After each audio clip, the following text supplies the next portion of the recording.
couple suggestions for you to get the most out of this course. First off, practice in short bursts.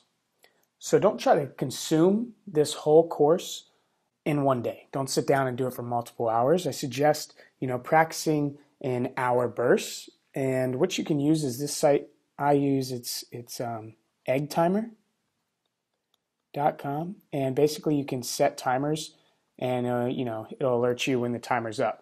That way you have a time against you, so you try to learn as much in a small amount of window as possible.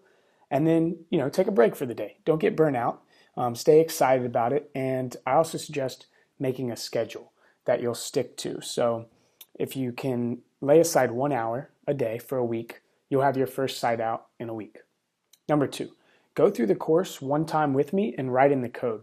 That way you can see all the nuances of typing in the text editor. Because, if you forget like a certain caret or a comma or something, it can really change the code and mess up, and you'll start to become familiar with the strictness of writing in the code. But also don't worry, because it's not going to be that hard. I just want you to get muscle memory and feel for what it is and actually writing in your own code and seeing that you can reproduce the same results that I have. And then once you do that, and you've completed the course, then you go in and make your own site. So you have this project that you love, this site idea. Maybe you want to create a site for yourself, or a business idea you want to test it. So you go at it, you try to create it, and then use the videos and course materials to refer back to as references. And that's when the actual learning takes place. In the process of creating your own stuff, you start to create that muscle memory. You start to get in there and get your hands dirty, and you really learn by remembering and experiencing your own battles. Number 4, quantity over quality. So there's this story from the book, The First 20 Hours. And they were in this pottery class, and they split the pottery class into 2 groups. Group 1 was graded on how many pieces of pottery they could create over the course of the semester. Group 2 was graded on only 1 piece of pottery. Their grade, they had to pick their best piece of pottery, and that's what their grade was given.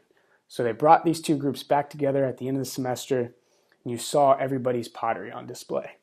Well, the interesting realization was that all the people in the quantity group, their final pieces of pottery were so much better than the people that were graded on quality. And the lesson in this is that the learning comes in the process.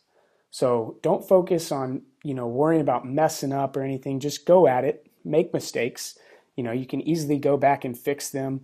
That's one thing I really want you to think about in this course. Don't worry about messing up, make mistakes. And then just to hit this home again, repetition, repetition, repetition.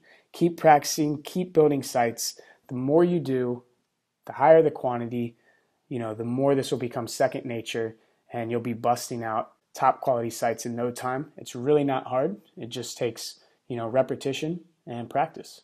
So good luck with the course, guys. Let's get started in making our first website.